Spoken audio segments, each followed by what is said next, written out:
Title: The Y2K Intruder. Setting: New York City, January 7th, 2000. The city is still recovering from the Y2K scare. Though the world didn't plunge into chaos as predicted, many people remain wary of technological glitches and conspiracies. Part 1. The Glitch. A week after the world welcomed the new millennium, the hustle and bustle of Manhattan seemed almost normal again. Sarah Mitchell, a 32-year-old computer programmer, was on her way to work at a cybersecurity firm, TechGuard Inc. She specialized in network security, and her firm had been on high alert for months due to Y2K. As she walked to her office in Midtown, her pager buzzed. It was a message from her colleague, Ryan. Urgent. Meet in the server room. Possible breach. Sarah's pulse quickened. She hurried through the glass doors of the sleek skyscraper, swiped her ID, and entered the elevator. By the time she reached the server room, her mind was racing with possibilities. Ryan, a young but brilliant network analyst, was already there, hunched over a console. "We've got a problem," he muttered without looking up. "I thought we were clear of Y2K issues, but something triggered a major systems failure in the last hour." The monitor in front of him displayed a stream of cryptic code, numbers and symbols rapidly flashing by. It was as if someone or something was rewriting the system's core protocols in real time. Part 2. The Intruder. Sarah's fingers flew over the keyboard as she tried to make sense of the data. "This isn't a glitch, Ryan. This is deliberate. Someone is hacking into our systems." "That's impossible," Ryan replied, his face pale. "We upgraded everything before the millennium.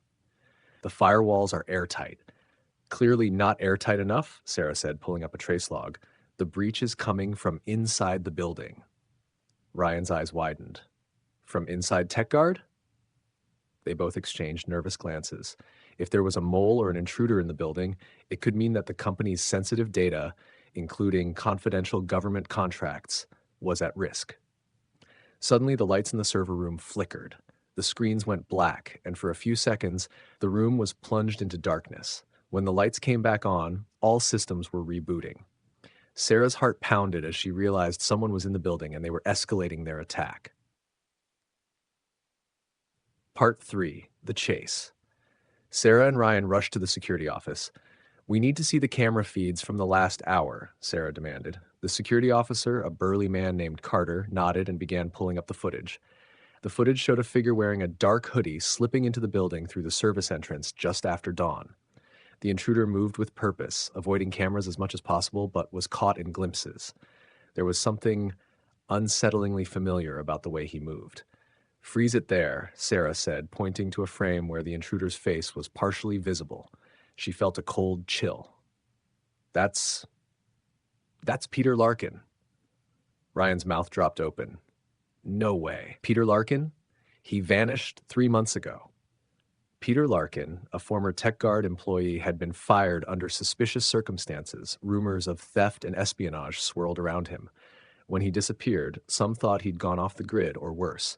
Now, it seemed he had come back. He must have access codes from when he worked here, Sarah realized. He could bypass most of our security with those. "We need to stop him before he gets away," Ryan urged. Suddenly, an alarm blared throughout the building. "That's the fire alarm," Carter shouted.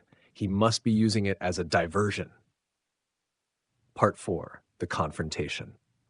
Sarah and Ryan sprinted toward the emergency stairwell, knowing that Peter was likely heading for the basement where the mainframe servers were stored. If he could plant a virus there, it could take down TechGuard and potentially expose classified information to the world. As they descended the stairs, they heard footsteps below. "Peter!" Sarah called out. "Stop! We know it's you!" There was a moment of silence, then a voice echoed up the stairwell. "Sarah, always the smart one, but you're too late." A flash of movement. Peter was running down the final flight of stairs to the basement.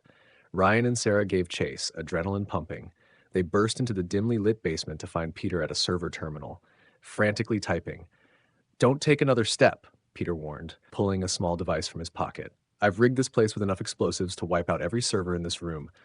And if you're thinking I'm bluffing, you clearly never understood what I'm capable of." Part 5. The Twist. Sarah kept her eyes on Peter, trying to stall him. "Why, Peter? Why come back now?" Y2K was never about a computer glitch. Peter sneered. It was about control. While everyone was panicking, the government slipped surveillance protocols into systems across the globe. I saw the files, Sarah. We were all duped. But with the right virus, I can expose it all. Blow it wide open. Ryan, who had been edging closer, suddenly lunged at Peter. The two men struggled, but Peter managed to press a button on his device. A timer on the screen started counting down from 2 minutes. "You've doomed us all," Peter shouted. Sarah didn't hesitate. She dove for the terminal, fingers flying over the keys. She tried to override the system to stop the countdown, but Peter's code was too advanced. There wasn't enough time. "Ryan, help me reroute the power grid," she shouted. Together, they worked to redirect the remaining power away from the explosive mechanism. With only seconds left, they managed to trigger a full system shutdown. The lights flickered out again, plunging them into darkness. The timer stopped at 3 seconds. Part 6. The Aftermath. As emergency lights blinked on, Peter was subdued and restrained by Carter, who had arrived with backup. The building was secure. Sarah sat down, breathing heavily. That was too close. "You saved us," Ryan said, wiping sweat from his brow. "You saved everything." Peter was taken away by authorities, still muttering about conspiracies and cover-ups. Though the immediate threat was over, Sarah knew this was just the beginning. In the age of technology, the line between safety and chaos was razor thin, and people like Peter would always be out there, waiting for the next opportunity. As she left the building, Sarah glanced back at the towering skyscraper of TechGuard. The Y2K scare may have passed, but the real battle for control of the digital age had just begun.